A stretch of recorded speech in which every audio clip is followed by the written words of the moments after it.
मिठाई भी मुझे ही चाहिए, घी भी मुझे ही चाहिए। तो यहाँ पर बीजेपी उस लपेटे में आ रही है, लेकिन दूसरी तरफ देखा जाता है जब बीजेपी अपना रुख अलग करती है तो शिंदे को तकलीफ हो जाती है। तो ये बीच के जो दरार है दोनों पार्टियों के बीच में, वो साफ तौर पर देखी जा रही है और इसी वजह से ये आगे का जो है पूरा कार्यक्रम भी इसी पर ही देखा जाएगा। अच्छा क्रांति, क्या लग रहा है शिवसेना सांसद संजय राउत बीजेपी के खिलाफ बोलकर फंस गए? काफ़ी समय से बीजेपी के खिलाफ बात कर रहे थे, आरएसएस के खिलाफ बात कर रहे थे और आज हम देख रहे हैं कि क्या उसका बुरा भुगतान उन्हें करना पड़ रहा है। और शिंदे, अगर हम बात करें एकनाथ शिंदे की, तो जिस तरह से उनके गुट के भी विधायक हैं काफ़ी समय से नाराज़ देखे जा रहे हैं, तो शिंदे गुट के विधायकों का कितना लग रहा है संपर्क शिवसेना की तरफ है? और संजय राउत अगर बीजेपी पर नहीं बोलते तो क्या इस तरह से कार्रवाई नहीं होती? देखिए, यहाँ पर बीजेपी पर आप कहिए या नहीं कहिए, आप पर कार्रवाई ज़रूर होगी। आप विपक्ष के नेता है, ठीक है, जो बार बार, लेकिन यहाँ पर विपक्ष के ऊपर कार्रवाई तो हमें ज़मीनी स्तर पर देखने को मिलती ही है। तो यहाँ पर देखिए कार्रवाई तो चल रही है। अब संजय राउत चाहे बोलते या नहीं बोलते, लेकिन उनके ऊपर कार्रवाई होती है। यहाँ पर उद्धव ठाकरे के बेटे के ऊपर भी कार्रवाई हुई है बीते दिनों। आप देख लीजिए, यहाँ पर जो है एकनाथ शिंदे के ऊपर कोई कार्रवाई नहीं होती है इतना। नमस्कार, मैं हूँ राहुल शर्मा, आप देख रहे हैं SP9 न्यूज़। स्वागत है आप सभी का हमारे इस खास प्रोग्राम में। और प्रोग्राम की शुरुआत महाराष्ट्र से। महाराष्ट्र में बीते काफ़ी समय से जो सियासी हलचल देखने को मिल रही थी, हालांकि वो हलचल और बढ़ गई है। संजय राउत की गिरफ्तारी के बाद शिवसेना ने बीजेपी के खिलाफ मोर्चा तो खोल दिया है, लेकिन उद्धव ठाकरे ने एक प्रेस कॉन्फ्रेंस कर दी।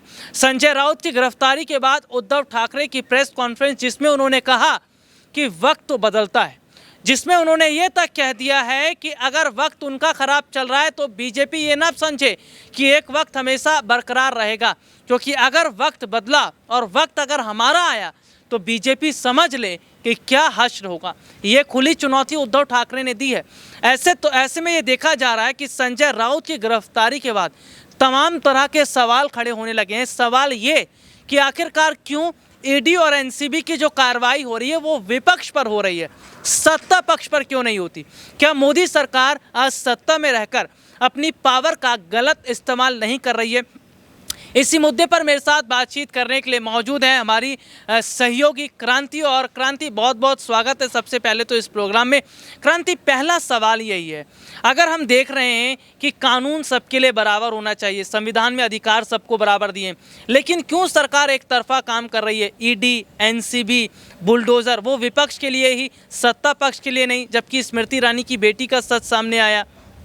देखिए, सबसे पहले तो हम चाहेंगे कि हमारे दर्शक भी इस पूरे मुद्दे पर अपने तर्क जो है वो ज़रूर लिखें, लेकिन जहाँ तक मेरा मानना है तो ये सत्ता पक्ष के हाथों में नहीं होता कि आधिकारिक रूप से जो एजेंसियां हैं उनको रेगुलेट करना, वो सत्ता पक्ष से परे होते हैं। लेकिन बावजूद इसके अगर देखा यही जाता है कि अभी विपक्ष के, अगर हम आंकड़ों के मुताबिक देखें तो विपक्ष के ऊपर ज़्यादा कार्रवाई होती हुई नज़र आई है। विपक्ष के ऊपर लगातार, जो चाहे महाराष्ट्र हो, बिहार हो, यहाँ पर आप दिल्ली में आ जाइए, कहीं भी चले जाइए देश के किसी भी कोने में, तो विपक्षों के ऊपर जो कार्रवाई है वो साफ तौर पर जो है ज़्यादातर देखने को मिली है। इसके बाद से सवाल जो है वो अधिकारी एजेंसियों के ऊपर भी उठने लग गए हैं कि आप लोग कहीं बीजेपी के चेले तो नहीं बन गए, आप बीजेपी के खिलाफ जो है वो कार्रवाई तो नहीं कर रहे हैं। इसको लेकर के जो है यहाँ पर ईडी की तरफ से एक बयान भी जारी किया गया था। बयान में उन्होंने साफ कहा था कि हम किसी पार्टी के लिए काम नहीं करते हैं, हम अपना काम कर रहे हैं, हमें अपना काम जो है अच्छे से पता है कि कैसे करना है। लेकिन उनके जवाब देने के बाद भी पता नहीं क्यों, लेकिन जनता को भरोसा नहीं हो रहा है कि यहाँ पर जो है ईडी की कार्रवाई जो है वो यहाँ पर निष्पक्ष तरीके से हो रही है। यहाँ पर विपक्ष जो है वो भरोसा नहीं कर पा रही है, क्योंकि देखिए अभी स्मृति ईरानी का इतना बड़ा मामला चला है, यहाँ पर बीजेपी के कई बड़े नेता के ऊपर जो है कई बड़ी कार्रवाई हुई है। झारखंड चले जाइए, झारखंड में जो है वो भी तमाम मुद्दे सामने निकल के आए, जिसमें लोटस मिशन की जो जिक्र है वो बार बार आया, लेकिन उसके बावजूद भी ईडी वहाँ पर कार्रवाई करती हुई नज़र नहीं आई है। यहाँ पर पैसों का इतना बड़ा जत्था पकड़ा जाता है, जिसके बाद कांग्रेस खुद अपने विधायकों के ऊपर आरोप लगाते हुए नजर आए कि यहाँ पर जो है बीजेपी के ये चहेते रहे हैं, बीजेपी में जो अभी हमारे पार्टी से निकल करके नेता। क्रांति, सवाल मेरा ये भी रहेगा कि जिस तरह से हम देख रहे हैं कि उद्धव ठाकरे अब बहुत ज़्यादा नाराज़ हैं, गुस्से में बहुत ज़्यादा हैं, उनका ये कहना है कि बीजेपी के खिलाफ अब बड़ा कदम उठा सकते हैं। क्या लग रहा है, शिवसेना महाराष्ट्र में बहुत बड़ा कदम उठाने वाली है? शिवसेना महाराष्ट्र में अगर उतरेगी तो कितना नुकसान बीजेपी को होगा? और एकनाथ एकनाथ शिंदे का ये कहना कि अगर उन्होंने इंटरव्यू देना शुरू कर दिया तो क्या क्या राज खुलते नजर आएंगे। उद्धव ठाकरे ये बात समझ ले, क्योंकि एकनाथ शिंदे पहले महाराष्ट्र में ही शिवसेना के साथ ही थे। तो कैसे देखी जा रही है इस लड़ाई को, और क्या लग रहा है कि महाराष्ट्र में क्या कोई बड़ा फेरबदल होने वाला है? शिवसेना के उतरने से कितना नुकसान बीजेपी को, और शिंदे के इंटरव्यू से कितना डर है आज उद्धव ठाकरे को? देखिए, इस पूरे मामले में अगर हम महाराष्ट्र की राजनीति देखें तो बीते दिनों जो है वो शरद पवार की तरफ से एक भविष्यवाणी की गई थी कि ये सरकार ज़्यादा नहीं टिकेगी। उद्धव ठाकरे लगातार पीसी करते हुए नजर आए थे। उस दौरान वो कहते हुए नजर आए थे कि अगर हमें कोई धोखा दे करके गया है तो ये धोखे वाली जो राजनीति है वो अभी भी साफ तौर पर जो है वो देखने को मिलेगी। आपको शिंदे जो है वो धोखा भी देंगे, और कहीं ना कहीं जाहिर तौर पर ये तस्वीर जो है वो साफ होती हुई भी नजर आई है। यानी कि जब यहाँ पर उद्धव ठाकरे और शरद पवार जो है इस पूरे मुद्दे पर जो भी भविष्यवाणी कर रहे हैं, वो भविष्यवाणी अब आधे तौर पर जो तस्वीर हमें हमारे सामने महाराष्ट्र की है वो बिल्कुल सच होती हुई दिखाई दे रही है। तो जाहिर सी बात है यहाँ पर उद्धव ठाकरे का जो ये बयान है उसको कहीं ना कहीं बीजेपी को फॉर ग्रांटेड नहीं लेना चाहिए। यहाँ पर शिंदे को जो है इस बात को लेकर के कहीं ना कहीं सचेत हो जाना चाहिए, क्योंकि जो अभी तक उद्धव ठाकरे कहते हुए आ रहे हैं, भले वो सत्ता से बाहर हो गए, लेकिन उद्धव ठाकरे जो कहते हुए आ रहे हैं, शरद पवार जो कहते हुए आ रहे हैं, वो अब आधे तौर पर देखा जा रहा है कि शिंदे जो जिस तरीके से अपनी पैठ बना रहे हैं कि नहीं मुझे ही चाहिए सब कुछ, मिठाई भी मुझे ही चाहिए, घी भी मुझे ही चाहिए, तो यहाँ पर बीजेपी उस लपेटे में आ रही है। लेकिन दूसरी तरफ देखा जाता है जब बीजेपी अपना रुख अलग करती है तो शिंदे को तकलीफ हो जाती है। तो ये बीच के जो दरार है दोनों पार्टियों के बीच में साफ तौर पर देखी जा रही है, और इसी वजह से ये आगे का जो है पूरा कार्यक्रम भी इसी पर ही देखा जाएगा। अच्छा क्रांति, क्या लग रहा है शिवसेना सांसद संजय राउत बीजेपी के खिलाफ बोलकर फंस गए? काफ़ी समय से बीजेपी के खिलाफ बात कर रहे थे, आरएसएस के खिलाफ बात कर रहे थे, और आज हम देख रहे हैं कि क्या उसका बुरा भुगतान उन्हें करना पड़ रहा है। और शिंदे, अगर हम बात करें एकनाथ शिंदे की, तो जिस तरह से उनके गुट के भी विधायक हैं काफ़ी समय से नाराज देखे जा रहे हैं, तो शिंदे गुट के विधायकों का कितना लग रहा है संपर्क शिवसेना की तरफ है? और संजय राउत अगर बीजेपी पर नहीं बोलते तो क्या इस तरह से कार्रवाई नहीं होती? देखिए, यहाँ पर बीजेपी पर आप कहिए या नहीं कहिए, आप पर कार्रवाई ज़रूर होगी। आप विपक्ष के नेता है, ठीक है। जो बार बार आरोप लगता रहा है बीजेपी के ऊपर कि बीजेपी जो है वो विपक्ष के ऊपर कार्रवाई करवाती है, अब ये सच है या फिर झूठ है, लेकिन यहाँ पर विपक्ष के ऊपर कार्रवाई तो हमें ज़मीनी स्तर पर देखने को मिलती ही है। तो यहाँ पर देखिए, कार्रवाई तो चल रही है। अब संजय राउत चाहे बोलते या नहीं बोलते, लेकिन उनके ऊपर कार्रवाई होती है। यहाँ पर उद्धव ठाकरे के बेटे के ऊपर भी कार्रवाई हुई है बीते दिनों।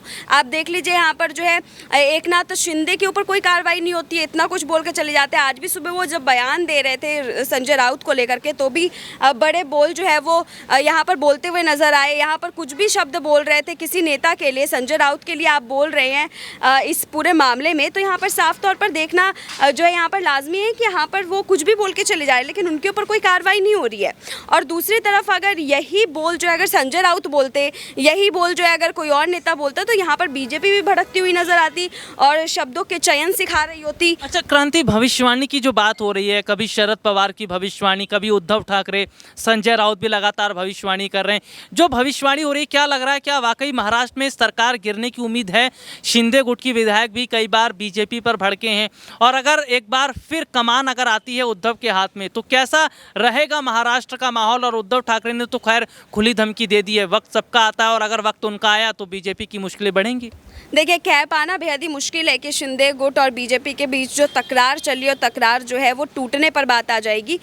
टूटने की नीति तो नहीं कह सकते, क्योंकि आप अगर बिहार का एग्जाम्पल लेंगे तो बिहार में नीतीश कुमार और बीजेपी के बीच में कितना बड़ा तकरार चल रहा है। वहाँ के युवा जो है वो पोस्टर लेकर के खड़े हो जाते हैं जब बीजेपी का कोई नेता आता है तो, लेकिन बावजूद उसके आज जब ऐलान करते हैं यहाँ पर बीजेपी की तरफ से, तो वो ऐलान में जो है यही बात रखते हैं कि इस पूरे मामले में जो है यहाँ पर अब हम आगे तक जो है रणनीति बना रहे हैं, 2024-2025 तक जो है हम रणनीति बना रहे हैं। तो देखिए, यहाँ पर रणनीति बहुत लंबी चल रही है, तो यहाँ पर अगर वहाँ पर अपना बैकफुट कर करके अपना सरकार वो बचा सकते हैं बीजेपी, तो आप उनकी मानसिकता को समझ सकते हैं, उनके प्लान को समझ सकते हैं कि 2024-2025 बीजेपी के लिए बेहद ही महत्वपूर्ण है। वहाँ पर जीत दर्ज करना बीजेपी के लिए बेहद महत्वपूर्ण है, भले उसके लिए उनके बैकफुट पे काफ़ी आना पड़े। यहाँ पर शिंदे के सामने भले उनको कितना ही बैकफुट पे, अपने पूरे मंत्रिमंडल के अंदर बदलाव करने वाले, मोदी कैबिनेट के अंदर बदलाव होने वाला है। अब इस बदलाव के बीच में भी खबरें यही है कि शिंदे गुट को जो है वो जगह मिलेगी। सोचे वहाँ तक जगह मिलने की बात हो रही है शिंदे गुट की। तो लालच तो लगातार दी ही जा रही है ना, तो फिर गठबंधन तो नहीं टूटेगा। लेकिन यहाँ पर जो भविष्यवाणी की गई है, अब वो भविष्यवाणी भी ऐसे नहीं की गई, उसका भी असर जो हमें लगातार देखने को मिलता ही है। हाँ, उतार चढ़ाव रहेगा, लेकिन ये 2.5 साल की सरकार है, 2.5 साल में बहुत कुछ महाराष्ट्र की सियासत में देखने को मिलेगा। उतार चढ़ाव देखा जा रहा है और ज़रूर देखना होगा कि जिस तरह की भविष्यवाणियां हो रही हैं, क्या वाकई ये नहीं कहता कि ये भविष्यवाणियां सही साबित हो सकती हैं। और सीधे सीधे तौर पर आज हम देख रहे हैं कि जिस तरह से शिवसेना ने लगातार मोर्चा खोल रखा है बीजेपी के खिलाफ, और उद्धव ठाकरे का ये कहना कि भाई वक्त सबका आता है और हर अंधेरी रात के बाद एक नया सवेरा होता है, क्या वाकई उस नए सवेरे का इंतज़ार किया जा रहा है। और वाकई जो है आज हम देख रहे हैं कि महाराष्ट्र में बहुत बड़े हद तक फेरबदल हो रहा है। और जिस तरह से संजय राउत ने कहा भी था कि ना तो झुकेंगे और ना ही जो है सर अपना कटने देंगे, क्योंकि उन्होंने कहा कि मराठी हैं तो लड़ाई तो लड़ते रहेंगे। तो क्या वाकई बहुत माहौल गर्मा गया है। और संजय राउत की गिरफ्तारी के बाद उद्धव ठाकरे क्या वाकई बहुत बड़ा चैलेंज अब जो है वो बीजेपी को देने वाले हैं। आज के लिए इतना ही, आपसे फिर दोबारा मुलाकात होगी, तब तक के लिए इजाज़त दीजिए, नमस्कार।